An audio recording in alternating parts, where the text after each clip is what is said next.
자, 이제 불교 파트를 볼 텐데요. 사실 조선시대에 불교를 이야기한다는 게 좀 의미가 없죠. 왜냐면 제가 방금 설명했잖아요. 조선은 유교의 나라입니다. 유교의 나라. 그래서 불교는 기본적으로 여러분들 정도전 쓴 책 기억나죠, 여러분들? 부처 씨의 잡소리. 예, 불교 그런 식으로 폄하를 해요. 이러니 뭐 불교가 발달하겠습니까? 기본적으로 조선 시대는요, 숭유 유교를 숭상하고 억압하는 거예요. 숭유 억불 정책이 기본적 정책의 노선이었다라는 거. 자, 이 숭유 억불 정책에 기반한 정책들을 한번 좀 살펴보도록 하죠. 자, 우선 뭐가 있냐면 도첩제라는 게 있어요. 도첩제. 자, 도첩제는 뭐냐면 쉽게 얘기하면 이거예요. 승려 면허증이라고 보시면 돼요. 아무나 승려할 수 없어요. 유학자들은 부모님을 버리고 산속에 들어가서 돌을 닦는다. 이런 불효막심한 것들이라고 이제 보는 거예요. 출가한다 그러잖아요. 어디 부모님을 뭐 출가? 나쁜 것들. 이런 식으로 이제 바라보는 시선이 있다는 이야기예요. 그러니까 이게 승려는 이게 함부로 하면 안 돼. 그래서 이렇게 도첩제라고 해가지고 면허증을 주는 거예요. 승려 면허증을. 누구나 다 승려될 수 있는 어떤 그 길을 막아버리겠다라는 그런 의지, 이런 것들을 볼 수 있고요. 그 다음에 굉장히 뭐 선종, 교종, 교단 굉장히 복잡하잖아요. 고려시대 많이 봤잖아요, 여러분들. 그죠? 그래서 그 교단을 정리하는 모습들도 있습니다. 교단 정리. 특히 이 교단 정리에 앞장섰던 이 왕은 바로 세종이 되겠습니다. 또 기억해 두시면 되고요. 근데 사실은 이제 이 조선이란 사회 자체, 그 성리학자들한테 이 불교는 굉장히 좀 터부시된 어떤 그런 모습이긴 했지만, 그 왕족들에게 불교는, 그러니까 정치에는 불교가 좀 개입돼서는 안 되지만 일상 생활 속에서는 여전히 불교가 인기가 있어요. 인기가 있습니다. 예. 특히 이제 그 세조, 그 쿠데타, 계유정난을 통해 가지고 얼마 많은 사람 죽입니까? 자기 조카까지 죽이잖아요. 그죠? 그러면서 이 손에 피를 묻히면서 왕이 올랐던 이 세조. 나중에는 이제 굉장히 후회를 많이 해요. 그러면서 이제 불교에 굉장히 많은 관심을 갖게 되는데, 그래가지고 이 세조 때가 되면 여러분들 석보상절이라고 하는 석보상절. 이제 부처님의 어떤 그 일대기 뭐 이런 것들을 지금 써놓은 어떤 그런 것들인데요.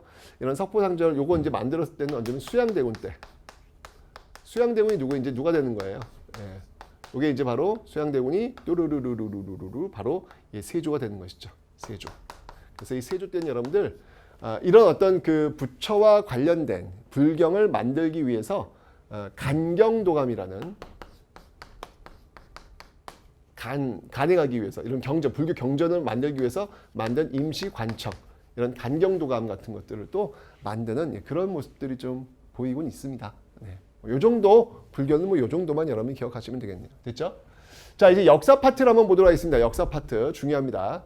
자, 제가 얘기했습니다. 이 역사서를 만드는 이유는 뭐냐? 그 이유는 하나다. 바로 자신들의 어떤 그 정통성, 이것도 알리고 위대함, 우수성, 이런 것들을 알리기 위해서 역사를 쓰는 그런 모습들이 많이 있다라고 그랬잖아요. 많이 있습니다. 역사서 중에 하나는 이제 조선시대 고려 국사, 이거 그 앞에 시대를 정리하는 거예요. 정리를 해야 왜 우리가 고려를 패하고 조선이라는 새로운 나라를 세웠는지 명분이 있을 거예요. 명분이. 이 고려 국사를 썼던 인물은 바로 정도전 써야죠. 우리는 쿠데타를 일으킨 이유가 있다. 도탄에 빠진 백성들을 구하기 위해서 고려 말은 이렇게 썩었다. 뭐 이런 거 보여줘야 될 거 아니에요. 그죠? 그 다음에 또 이제 고려사가 있습니다. 고려사.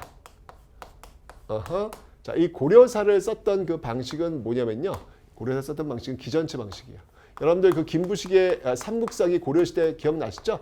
바로 이렇게 왕의 이야기, 그 다음에 신하들의 이야기를 묶어가지고 이렇게 썼던 아주 방대한 역사서 고려사 기전체가 있다라는 거 기억하시면 되고요. 그 다음에 이제 고려사 절요라는 게 있습니다. 고려사 절요. 고려사 절요.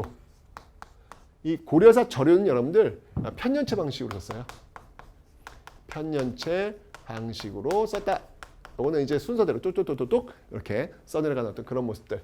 근데 뭐니 해도 이제 조선의 역사서 하면 빼놓을 수가 없잖아요. 바로 이 실록이 되겠습니다. 실록. 이 실록도 역시 마찬가지로 편년체, 편년체, 역사서, 이문 여러분들 놓치지 않으셨겠죠? 이 실록을 이제 편찬하는 기관은 어디라고 제가 설명드렸습니까? 실록은 바로 그렇죠. 춘추관. 춘추관에서 이러한 것들을 다루고 있다라고 제가 설명을 드렸습니다. 기억하시면 되고요. 그 다음에 또 뭐가 있냐면 그 동국통감이라는 게 있어요. 여러분들 동국통감. 이것도 시험에 상당히 자주 나오는 그런 역사서입니다.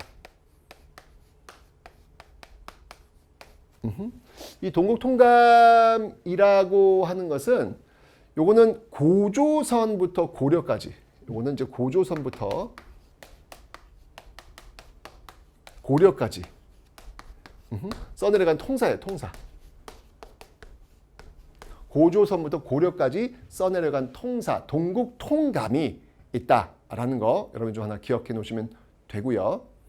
그 다음에 실록 같은 경우는 여러분들 잘 아시죠? 요거는 진짜 세계유산. 실록 이것도 하나 좀 기억해 둘까요? 이렇게 해서 네. 세계 기록유산, 세계 기록유산에도 등재가 되었다라는 거 하나 더 기억해 두시고요.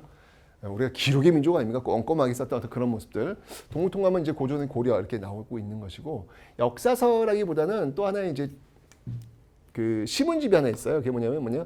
바로 동문선이라는 게 있습니다. 동문선. 이 동문선은 이제 서거정이라는 인물에 의해서 쓰여진 건데, 이거는 역대 시 문집이라고 보시면 돼요. 좋은 그 시들을 모아가지고 이렇게 놓고 있는 모습들, 이런 것들이 지금 역사와 관련된 어떤 그런 책들 기억해 놓으시면 되겠습니다. 됐죠? 16세기로 가면 여러분들 이 당시에는 이제 굉장히 어떤 성리학적인 어떤 질서 이런 것들을 굉장히 중요시 여기고 있는 그런 시대잖아요. 역사 주도색이 달라진단 말이에요. 그죠? 그래서 이 당시에 썼던 역사서 중에도 그래도 좀 유명한 게 있다면 좀 앞쪽으로 한번 가볼까요? 네.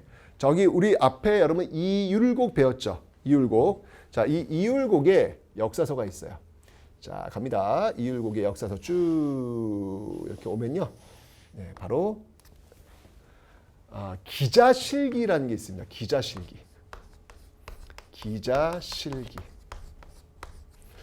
이 기자실기는 뭐냐면 이거예요. 기자는 어느 나라 사람이냐면 중국 사람이에요. 그러니까 이 기자가 우리나라에 와가지고 나라를 세웠다. 그러니까 뭐냐면 중국의 어떤 성인이 와가지고 세운 나라가 우리나라다. 그러니까 어떤 중국의 어떤 그 법통성, 정통성 이런 것들을 우리한테 영향을 주었던 어떤 그런 인물로 우리 역사는 시작한다. 그러니까 지금 생각하면은 뭐야? 라고 생각할지는 모르겠지만 이 당시에는 굉장히 중요했다는 얘기예요. 당시 그 선진 국가가 이제 중국이었으니까 그 중국의 어떤 그런 맥을 잇고 있는 나라의 역사가 바로 우리 역사다. 라고 이야기하는 어떤 그런 모습들, 율곡 2에 써진 게 바로 이제 기자실기. 이게 이제 그 시대의 한계죠. 뭐 그 시대의 한계소. 제가 얘기했잖아요. 성리학이라고 하는 여러분들 정통과 명분을 따지는 거예요. 뭐가 정통이냐는 얘기예요. 왕과 신하가 있어. 누가 정통이야? 왕이 정통이에요. 관리들, 양반들과 상민들이 있어. 누가 정통이에요? 양반이 정통이에요. 남자와 여자가 있어. 누가 정통이에요? 남자가 정통이에요. 중국과 우리나라가 있어. 누가 정통이에요? 중국이 정통이에요. 이게 늘 이렇게 구분 짓는 게 성리학이에요. 거기에 의해서 움직이는 그런 시스템 사회가 이 조선이었기 때문에 이런 역사서를 쓰게 되는 이런 모습들이 지금 나타나게 된다라는 것이죠. 그래서 15세기는 어떤 조선 건국의 정당성을 알리려는 그런 모습들, 16세기는 조선의 어떤 우수함, 역사의 어떤 위대함, 뭐 이런 것들을 중국에서 찾아가지고 써 내려가는 어떤 그런 모습들, 시대의 분위기가 이렇게 좀 살짝 달라지고 있음을 여러분이 기억하시면 되겠습니다. 됐죠?